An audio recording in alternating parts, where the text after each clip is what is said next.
Hello, boys and girls. My name is Arlene Tuck, and I'm a county commissioner for Highlands County.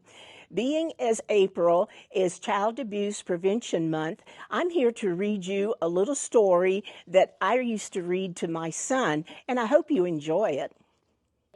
I'm going to read you a book that's called A Farm for Andy. And my son loved this book because his name is Andy and he thought he was the little boy in the book. So I hope you enjoy this book. It was written by Dorothy Reed. Andy lived on a farm with his mother and his father, and a brown cow named Marybelle, and a playful calf named Wobbles, and a doffed horse named General, and an enormous dog named Rally, and a speckled hen named Mrs. Cluck, and 62 cackling chickens. Andy was the only little boy for miles around, but he was never sad or lonesome. He played with Marybelle and Wobbles and General and Riley and Mrs. Cluck and every one of his 62 chickens. He and his brown cow would talk in moo talk.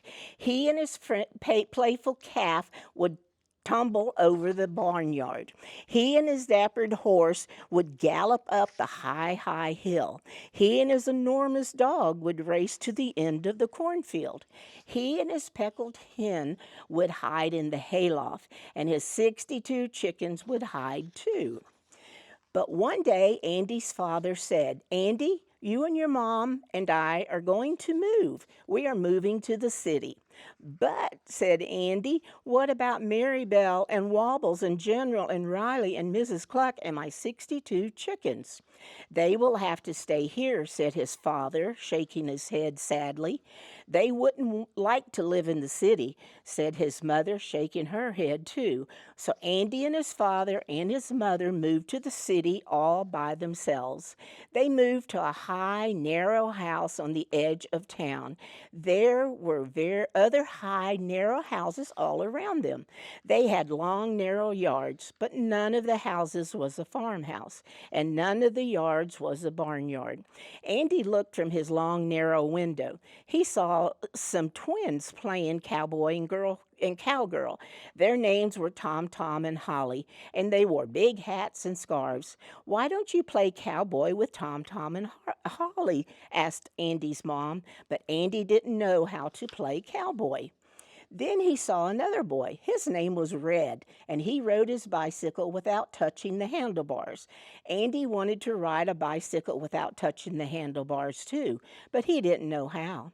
So he just watched from his long, narrow window, and he felt as sad could be. "What shall we do about Andy?" his mother asked his father. "He just looks from his long, narrow window, and he feels as sad can be." His father scratched his head. At last he said, "I know what to do, my dear." Next morning, Andy ran into his long, narrow yard, and he saw what his father had done. His father had made him a real little farm for the city. It had a real little barn and a farmhouse with a green door and green shutters and a chicken house with sides of wire. Andy peeked into his little barn door, and out popped a pair of long ears. It was a real live bunny. His barn was really a rabbit hutch. He peeked into his little farmhouse door, and out waddled 2 new ducklings. His farmhouse was really a house for ducklings. He peeked into his chicken house, and out hopped 6 fluffy yellow chicks. His chicken house was really for chicks. Andy played with his rabbit and his ducklings and his 6 yellow chicks. He played with them all at once because he didn't know which he loved the best. Just then Red rode by on his bicycle. He stopped to look at the pets. Tom Tom and Holly ran up too, and they stopped to look. Then they came inside the yard. Tom Tom touched the rabbit. The rabbit jumped. "You should call him Boo," said Tom Tom, "because he jumps so fast." Holly stroked the ducklings' downy heads. "You should call them Pit and Pat," she said, "because they pitter and patter when they walk." "Then," said Red, "you should call the chicks 1 and 2 and 3 and 4 and 5 and Peep," said the littlest chick, "and Peter, Peeper, said Red. So Tom Tom and Red and Holly played with Boo and Pit and Pat and 1 and 2 and 3 and 4 and 5 and Peeper. And suddenly Andy remembered that he didn't have a single rabbit or ducklings or chick left for himself. He sat down by himself on the grass and he felt sadder than he'd ever felt before.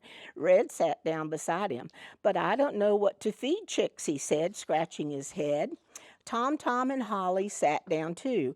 And we don't know what to feed Boo and the ducklings, said Holly, scratching her head. Andy can show us, said Tom Tom. He knows because he lived on a real farm. Andy jumped up. I'll show you about pets, he told them, and you show me all about cowboys and riding no hands and how to play marbles, shouted the children, and football and tag and hide and seek and baseball. So Andy showed Tom Tom and Red and Holly all about Boo and Pit and Pat and 1 and 2 and 3 and 4 and 5 and Peter. And Tom Tom and Red and Holly showed Andy how to throw a lasso and ride a bicycle no hands and shoot marbles and kick a football and play tag and hide and seek and even how to hit a home run sometimes. And Andy was so very busy that he didn't ever have time to feel sad or lonesome anymore. The end. Thank you, boys and girls, for hearing my story that my son used to love. And please remember that April is Child Abuse Prevention Month. Have a good day.